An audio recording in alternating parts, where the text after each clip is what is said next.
Can you imagine a Molotov cocktail mortar? No? Someone did, and thought it was a great idea. In this video, I'm going to show you a catalog of the worst weapon ideas of World War II. War demands control and precision. But sometimes brilliant engineers drank too much coffee and decided physics was just a suggestion.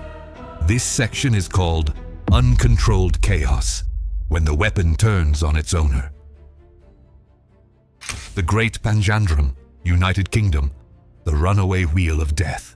In 1943, the Directorate of Miscellaneous Weapons decided that the best way to break the Atlantic Wall was not with bombs, but with two massive steel wheels, 10 feet tall, connected by a drum packed with explosives and driven by rockets mounted around the rims.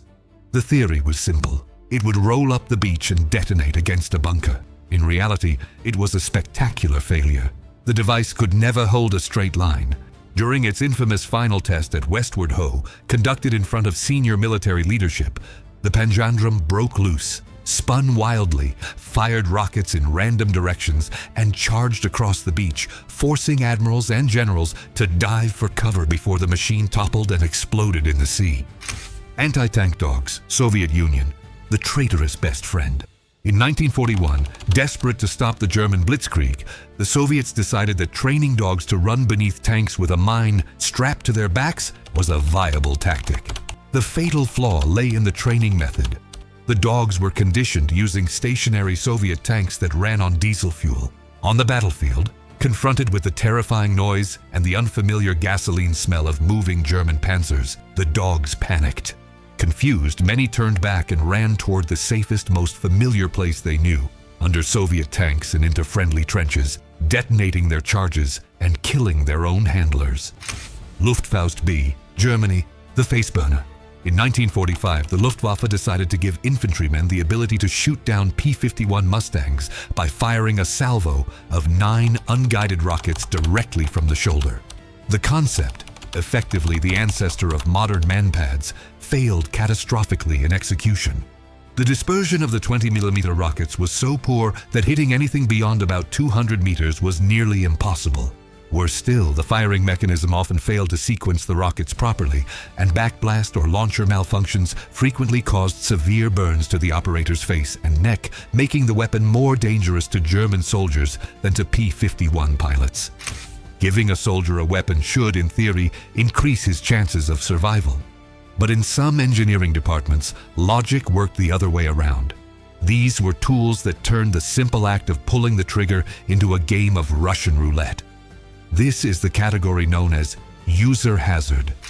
Number 74, sticky bomb, United Kingdom, the grenade that sticks to everything. In 1940, under the threat of Nazi invasion, the British decided it made sense to issue soldiers a fragile glass ball filled with nitroglycerin, wrapped in a wool sock soaked in an extremely powerful adhesive. The idea was to run up to a tank, smash the glass on impact, and stick the charge directly to the armor. In practice, it was a logistical nightmare. The adhesive was so indiscriminate that it often stuck to the soldier's trousers or equipment at the moment of the throw. The instruction manual, with chilling British calm, stated that if the bomb stuck to you, the only option was to strip off your clothes and run before the 5-second fuse expired. And Polomet 125, Soviet Union, the Molotov launcher. In 1941, the Soviets decided that throwing incendiary bottles by hand was outdated.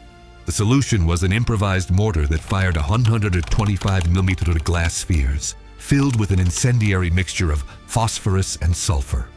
The flaw was obvious. Glass does not handle explosive launch forces well. The spheres frequently shattered inside the barrel at the moment of firing, showering the gun crew in burning liquid and turning the weapon itself into an instant bonfire in the trenches of Leningrad. Krumlauf, Germany, literal blowback. In 1944, the Wehrmacht believed it was a brilliant idea to bend the barrel of the STG-44 assault rifle at 30, 45, or even 90 degrees, allowing tank crews to fire at enemy soldiers climbing the hull without opening the hatch. Physics disagreed. Bullets subjected to extreme centrifugal force in the curve often shattered before exiting the barrel, turning the weapon into a useless spray of fragments. The friction was so severe that the curved barrel wore out and became unusable after roughly 300 rounds. a colossal waste of resources at a time when Germany no longer had steel to spare. Flying is already dangerous, but in the final years of the war, Germany aircraft engineering abandoned basic concepts like safety and even landing. These were machines where the pilot was treated as a disposable component, strapped on top of flying time bombs. This is the category known as flying to death. Messerschmitt Komet, Germany, human dissolution. In 1944, the Luftwaffe decided that speed was the only thing that mattered and built the only operational rocket fighter in history. Flying was not the real problem. The fuel was.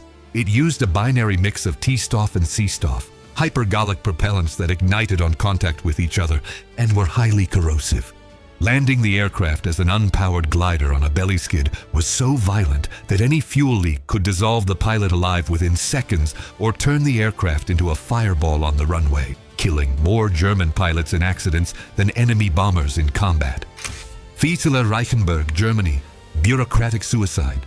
In 1944, dissatisfied with the accuracy of the V-1 flying bomb, German engineers came up with the idea of mounting a tiny cockpit on top of the cruise missile.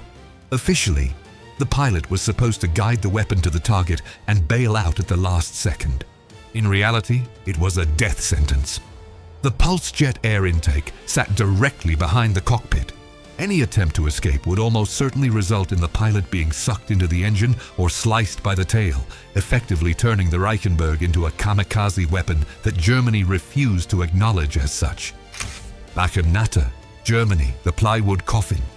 In 1945, with concrete runways destroyed and metal in short supply, Germany chose to build an interceptor made of wood and glue, launched vertically from a simple tower like a giant firework. The concept was to fire a salvo of nose-mounted rockets at bombers, then save the pilot by separating the cockpit from the fuselage. In the only manned test flight, the launch forces were so extreme that the cockpit canopy tore loose and struck pilot Lothar Sieber, either breaking his neck instantly or knocking him unconscious before the vehicle crashed into the ground, proving that human physiology had limits that Nazi desperation chose to ignore. Before we move on to the final topic, I'd like to invite you to subscribe to the channel or simply leave a like to show your support. Even if these catalogs may look simple, and despite some people dismissing them as AI trash, there is a real person behind this channel. I spend my time researching and creating content about something I genuinely enjoy. And if there's a specific catalog you'd like to see next, feel free to leave a comment below. When the world's largest industrial power runs out of weapons, creativity gives way to panic. In 1940, with the British Army having abandoned nearly all of its heavy equipment on the beaches of Dunkirk, the defense of the island fell to civilians armed with little more than scrap metal and good intentions. In this final section, we look at embarrassing British improvisations. Smith gun, the tipping cannon.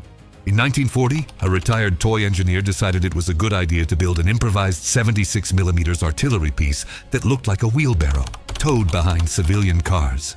Its so-called tactical innovation was its firing method. To shoot, the crew had to tip the entire gun onto its side, using one of its wheels as a makeshift pivot on the ground. In practice, the center of gravity was so high and the system so unstable that while being towed around corners or when attempting to tip it into firing position on uneven ground, the weapon frequently flipped violently, crushing or injuring its own gunners before they ever saw a German tank. Northover projector, the glass mortar. In 1940, desperate for a cheap anti-tank weapon, the British government decided that a drainage pipe mounted on a tripod would suffice. Costing less than £10 to produce, the weapon used black powder, 19th century technology. To fire the number 76 grenade, a glass bottle filled with white phosphorus. The flaw was the fragility of the ammunition. The recoil from the black powder often shattered the glass bottle inside the barrel at the moment of firing. Instead of projecting fire at the enemy, the weapon frequently drenched its own crew in burning liquid phosphorus and toxic fumes, making it one of the most hated and feared weapons by those forced to operate it. If you enjoyed the video, subscribe, leave a like, and tell us in the comments which catalog you want to see next. See you in the next one.